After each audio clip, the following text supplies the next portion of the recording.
ಯಾವಳೆ ಅವಳ ನಮ್ಮ ಮಲ್ಲಿಗೆ ಇವಾಗೆಲ್ಲ ಮಲ್ಲಿಗೂ ಉಳ್ಕಿತ್ತು ನೋಡೋಗಿವ್ರೆ ಕಾಯಿ ಮಗುಗೂ ಕೂಡ ಬಿಟ್ಟಿಲ್ಲ ಎಲ್ಲ ಕರ್ಸ್ಕೊಂಡು ಹೋಗ್ಬಿಟ್ಟವ್ರಮ್ಮ. ಲೋಪ ಮುಂದಿಲ್ಲ ಏನು ಅವ್ರಿಗೇನು ಮಾನ ಮರೆಯೋದಿಲ್ಲ, ಏನು ನೀರು ಹಟ್ತಾರೆ ಇಲ್ಲ ಅಂದ್ರೆ ಒಂದು ಬಿಂದಿಗೆ ಏನಾದ್ರು ಏನೋ ಇದು ಮಾಡ್ತಾರೆ. ಈ ಬಿಸಿಲು ಕಾಲದಾಗ ನಾನು ಅಲ್ಲಿ ಐಟಮ್ ನೀರು ಹಟ್ಟಿ ಬೆಳೆಸಿದ್ರೆ ಎಲ್ಲ ಕಿತ್ತನ ಹೋಗ್ಬಿಟ್ಟವ್ರು ನೋಡು. ನಾನು ನೋಡ್ಬೇಕಾಗಿತ್ತು ಆ ಮುಂದಿಗ್ಲಿಕ್ಕೆ. ಜುಟ್ಟು ಕೂದಲು ಹುಷಾಗ್ತಾ ಇದ್ವಿ ನೋಡ್ದೆ ಎಲ್ಲ ಕರ್ಸ್ಕೊಂಡು ಹೋಗ್ಬಿಟ್ಟವ್ರೆ ನಮ್ಮ. ಅಯ್ಯೋ ನಾನು ಬಾರಿ ಬಿದ್ದು ಸಪ್ಪರ್ ಹಾಕಿ ಪಾಗಿ ಮಾಡಿ ನೀರು ಹಾಕಿದ್ರೆ ಬೆಳೆಸಿದ್ರೆ ನೋಡಿದೆ ಕಿತ್ತನ ಹೋಗ್ಬಿಟ್ಟಿರೋದು. ಅವಾಗೇನೆ ಬಂದು ನೋಡಿದ್ನಿ 8 ಗಂಟೆ ಇತ್ತು. ಇವಾಗ ಬಂದು 8:15 ನೋಡು ಮಾಯ ಹೇಗೆ. ಅಯ್ಯೋ ಎಂಥ ಮುಂಡಿಗ್ಲಮ್ಮ ಸಾಮೆ. ಹೆಂಗೆ ಈ ಮನೆಗೆ ಪಕ್ಕದಾಗ ಸಂಸಾರ ಮಾಡಂಗೈತಾ? ಹೆಂಗ ರೋಜು ಬಿಟ್ಬಿಟ್ಟಾಗಿವ್ರಿ ಹೆಂಗೋ.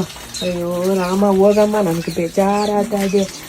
ಏನೋ ನನ್ನ ಮಗಳು ಬೆಂಗಳೂರಿಂದ ಬಂದವಳೆ, ಕಟ್ಕೊಟ್ರೆ ಇಕ್ಕೆ ನೋಡಾಳೆ ಅಂತ ಬಂದ್ರೆ ಎಲ್ಲಿ ಅವ್ರ ಎದ್ನ ಇಕ್ಕೆ ಮುಟ್ಟವ್ರಿ ಬೇವರ್ಸಿ ಮುಂಡಿಗಳು.